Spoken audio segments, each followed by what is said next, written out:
Hello student, इस video में हम पढ़ने वाले हैं चैप्टर नंबर 17। मेरे पास बुक है क्लास 5th की इंग्लिश की, जिसका चैप्टर नंबर 17 पूरा करेंगे। 16 चैप्टर की वीडियो आपको लिंक में डिस्क्रिप्शन बॉक्स में लिंक दिए हुए हैं, वहाँ मिल जाएंगी। और प्लेलिस्ट चेक कर लीजिएगा, उसमें आपको दूसरे सब्जेक्ट की वीडियो सोल्यूशन के साथ में मिल जाएंगी। इस वीडियो में हम पढ़ेंगे चैप्टर नंबर 17, जिसका नेम है तानसेन। शुरू करते हैं बच्चों। यहाँ पर एक स्टोरी दी हुई है तानसेन की, शुरू करेंगे। तो देखिए, तानसेन जो था वो ग्वालियर के पास रहने वाला एक गायक और उसकी पत्नी के इकलौते बेटे थे। जो तानसेन थे, तानसेन ग्वालियर के पास रहने वाले एक गायक और उनकी पत्नी के इकलौते यानी एक ही अकेले बेटे थे। वे बचपन से ही चंचल थे और बड़े होकर एक महान संगीतकार बने। उनकी गायकी से अकबर इतने प्रभावित हुए कि उन्होंने तानसेन को अपने दरबार में 9 रत्नों में से एक घोषित कर दिया। तानसेन जल्द ही अकबर के चहेते बन गए। अकबर जब चाहे दिन हो या रात तानसेन को गाने के लिए बुला लेते थे, लेकिन इससे दूसरी दरबारी ईर्ष्या करने लगी। उन्होंने राजा के तानसेन के प्रति प्रेम को नष्ट करने के कई प्रयास किए, लेकिन सफल नहीं हुए। तभी उनमें से एक को एक अनोखा विचार आया। उसने कहा, चलो उनसे राग दीप गवाते हैं। जो भी इस राग को सही ढंग से गाएगा वह गर्मी से जल जाएगा। वे सभी योजनाएं पर सहमत हो गए और सबसे पहले अकबर की बेटी के पास गए। दरबारी बड़े ही धूर्त हो सकते हैं, आप जानते ही हैं।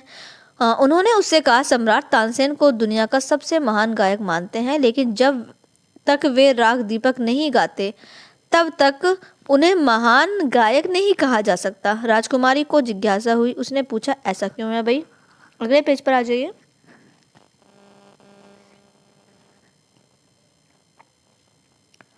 उन्होंने बताया, इस राग को गाने वाले गायक के हृदय में एक अग्नि प्रज्वलित होती है। संगीत की सुंदरता ऐसी है कि यह अग्नि आसपास के सभी दियों को रोशन कर सकती है। हमारी दिली इच्छा है कि तानसेन इस राग को गाएं।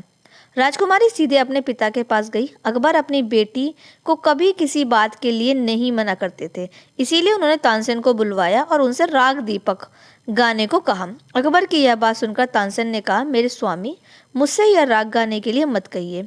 आप जो भी राग गाने को कहें मैं गा सकता हूँ। लेकिन अकबर अपनी बात पर अड़ा रहा। वह अपना फैसला नहीं बदलेगा। उसने धमकी देते हुए कहा, अगर तुम ऐसा नहीं करोगे तो मैं तुम्हें अब सबसे महान गायक नहीं मानूंगा। तानसेन के पास सहमत होने के अलावा कोई विकल्प नहीं था। उन्होंने तैयारी के लिए कुछ समय मांगा और अदालत से चले गए। वे घर पहुंचे तो काफी सोच विचार में डूबे हुए थे। अब उन्हें क्या करना चाहिए था? फिर उन्हें एक विचार आया, क्या होगा अगर कोई उसी समय राग मल्हार गाए? अगर इसे सही ढंग से गाया जाए तो यह दीपक की आग को बुझाने के लिए बारिश लाएगा। इसके लिए उन्होंने अपनी बेटी सरस्वती और उसकी सहेली रूपवती को बुलाया। अगले कुछ दिनों में उन्हें राग मल्हार सिखाया। लड़कियां जल्दी सीख गईं और गायन में निपुणता हासिल करने के लिए दिन रात अभ्यास करती रहीं। संगीत कार्यक्रम का दिन जो है वो तय दिन आ गया।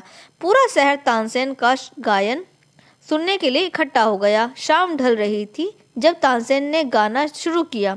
जल्द ही लोगों को हवा गर्म होने लगी, फिर उन्हें पसीना आने लगा। आसपास के पेड़ों के पत्ते सूखकर गिरने लगे।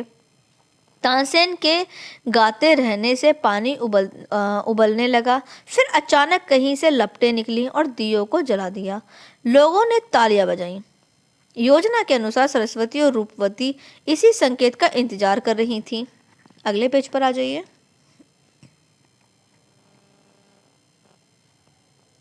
उन्होंने बताया, इस राग को गाने वाले गायक के हृदय में एक अग्नि प्रज्वलित होती है। संगीत की सुंदरता ऐसी है। ओके, अगले पेज पे आ जाइए।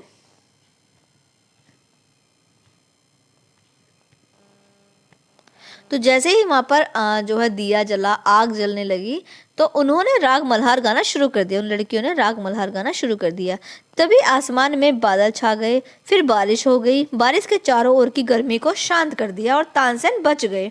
कहा जाता है कि इसके बाद तानसेन बहुत बीमार पड़ गए। इससे अकबर को अपनी गलती का एहसास हुआ कि उन्होंने तानसेन को इतना घातक राग गाने के लिए मजबूर किया था।